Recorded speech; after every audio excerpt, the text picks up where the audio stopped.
I was just 3 weeks out of training, and I already have had enough of this war. The Threens were winning. They were ruthless, sadistic, and totally without mercy or compassion.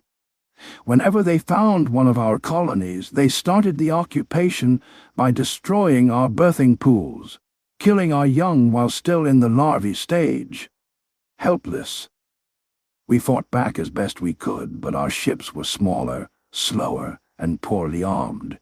We faced a war of extinction, and yet our leaders kept trying diplomacy. After every meeting with the enemy, they promised to stop their actions, but they never did. They always just lied to our leaders, and our leaders lapped it up like the groveling dogs they were. I was assigned to the 3rd Response Unit, outfitted with one of our race's newest ships, top of the line, state-of-the-art, but still a joke compared to our enemies. One thing my ship did have going for it was a small, faster-than-light engine, unheard of, really, in such a small vessel. An idea came to me as I lay in my bunk talking with my wingmate. We were discussing how we just fled from a Threen assault, giving up an entire planet to them, condemning every one of us still left on that rock to a gruesome death. You know what? I said, my arm draped over my eye stalks as if to hide from the fate we just imposed on many of our race. I think the humans were right. My wingmate coughed in shock. Why bring those crazies into it? He asked. Don't we have enough to contend with already? Humans. What they did, it opened many an eye stalk, that is for sure. When the humans were first discovered and introduced to the galaxy at large, they were excited. They were always smiling, hopeful, and optimistic for their futures. They were so happy to find out that they finally were advanced enough to be accepted into the galaxy. I remember seeing screen grabs of the Dolan ambassador laughing, literally laughing in the face of the human representatives. Advanced enough, he roared with mirth. Who cares if you are advanced enough? Your planet is rich in resources. That's all the advancement we need. The smile on the humans' faces seemed to crumple at that, though they valiantly tried to remain optimistic of the situation.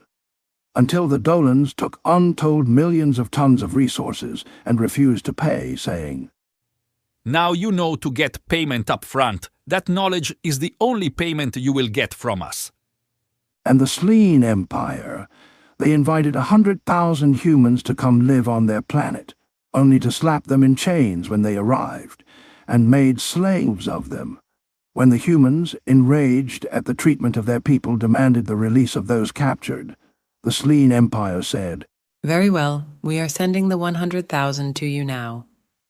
And then sent 100,000 Viridium-tipped missiles into human cities and settlements. It was after that when the Jandas Collective offered them medicine to treat the Viridium burns. At first the medicine was a godsend, curing the burns and disease caused by the missiles. But then, every human that had gotten treatment died in horrible agony. The Collective had used the humans as test subjects for a biological weapon. The humans, after this, cut off all contact with the galaxy at large.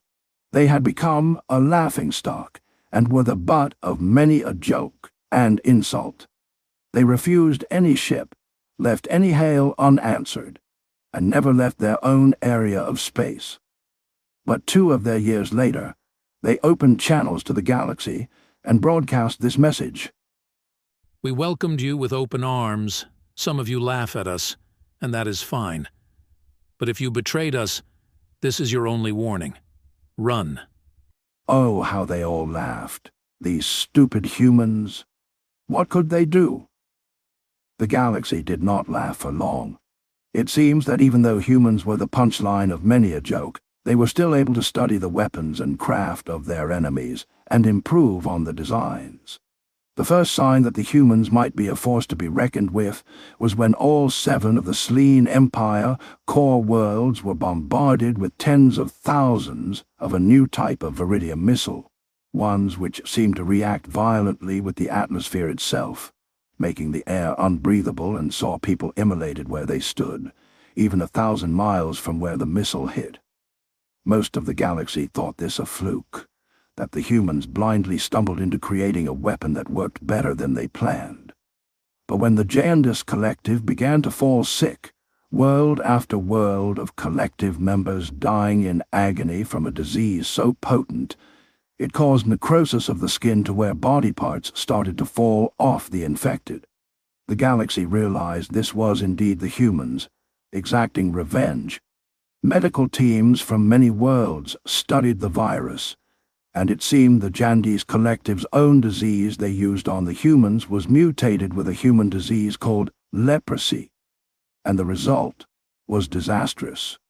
The galaxy at large called on the humans, begged them to stop their warfare, and none so loud as the Dolans. They apologized to the humans, offered to pay back what they owed double. They waited in fear for the human response. And when over a dozen large ships appeared in the skies above the Dolan homeworld seemingly out of nowhere, the Dolans were heard from no more. Their world was laid waste, and the humans sent out one last message over 600 years ago. Do not come near human space. Do not approach us. Do not contact us. Do not even mention us. If any ship approaches, be it a vessel of peace or war, it will be destroyed. There will be no further warning. The galaxy's races, of course, assembled for war. How dare this upstart race order them what to do? So thousands of ships flew to human space to wage war. Not one of them returned. Not one. Over the centuries, envoys have been sent to human space, all with the same result. The ship's engines would cut out for no reason, then the ship would be destroyed. The humans were right. I repeated.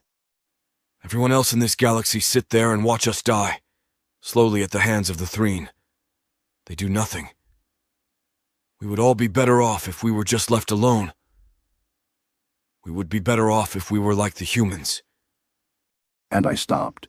My wingmate scoffed, but an idea had been planted in my head. A wild, crazy idea, but no more crazy than flying off undergunned to fight a more powerful opponent. Tomorrow, I would fly for human space. Tomorrow, I would do what no one dared to do for centuries. Tomorrow, I would ask for help from the most dangerous race in the galaxy.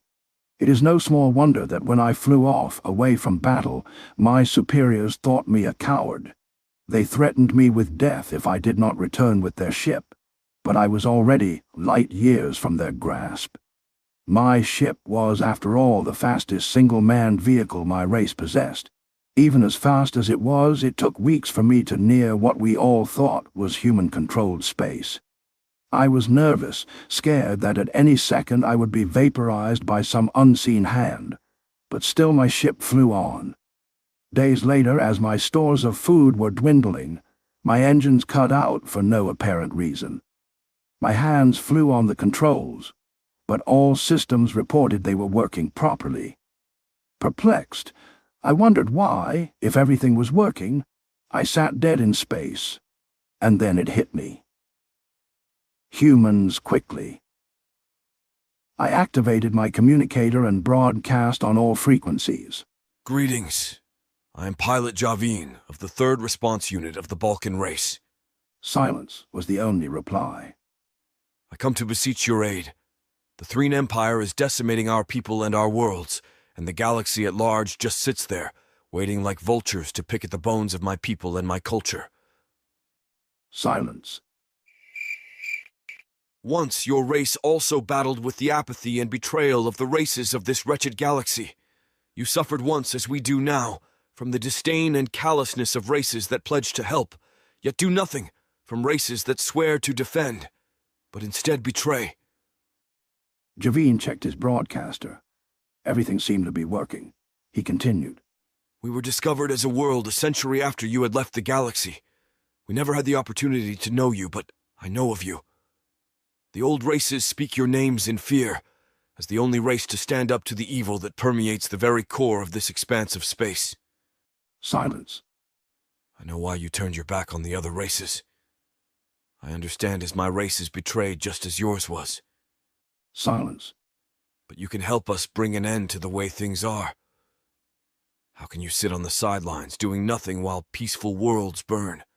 Silence. How can you be so cruel? Silence. Angry, Javine yelled into his communicator. How can you be so cowardly? He sat in fear, waiting for his death, when without warning, his engines came back online. Confused, he looked around, wondering what was happening, when across his communicator a single word scrawled from right to left. Run! Slamming his fist down in anger and frustration, Javine roared into his communicator. Run! Run! My own people think I ran from a fight with the Threen. Now you tell me to run like the other races. You want to know the truth? You're the worst race of them all. I will show you. Run! And with that, Javine ran to the engine room, ripped his sidearm from his holster, and fired it into the FTL engine that was his only way home, his only escape, his last hope. He fired until his weapon was dry and the engine was little more than a pile of smoking slag metal. Breathing heavily, he roared back into the communicator. Cowards! You will not shoot me in the back! Look me in the eye stalks if you're going to kill me and be done with it! Silence.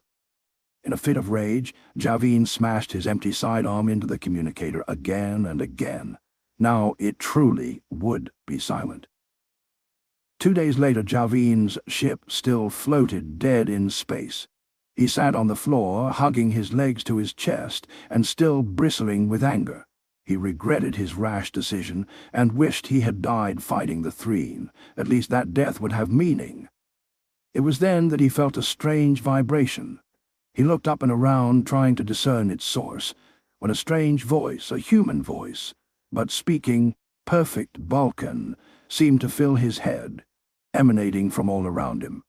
Pilot Javine of the Balkan Empire, I extend you greetings. The voice said, We have heard your request for aid in your conflict, and having spent the last days researching your plight, we, the Terran Empire, gladly offer you our unconditional assistance. Javine sat stunned, mouth agape. Please stand by for your vessel to be taken aboard the UES Kavik for repairs. Thank you. Javine said timidly, unsure if the humans would be able to hear him. Your thanks are not necessary, Came the reply. In fact, we owe you an apology. We have distrusted the other races for so long, we forgot what it was like to be facing them alone. You reminded us of something we long thought was impossible. What is that? Javine asked timidly. That there can be other races out there, brave, defiant, good at heart. Races that remind us of us. And with that, the words stopped, and Javine saw from his view Port 6 large angular vessels shimmer and appear from seemingly nowhere, huge and bristling with weapons. Help was here, the humans answered. Just a huge thank you from the bottom of my heart for getting involved in today's stories. Your love, your support, your time always means the world to me. So thank you, and hopefully I'll see you in the next one.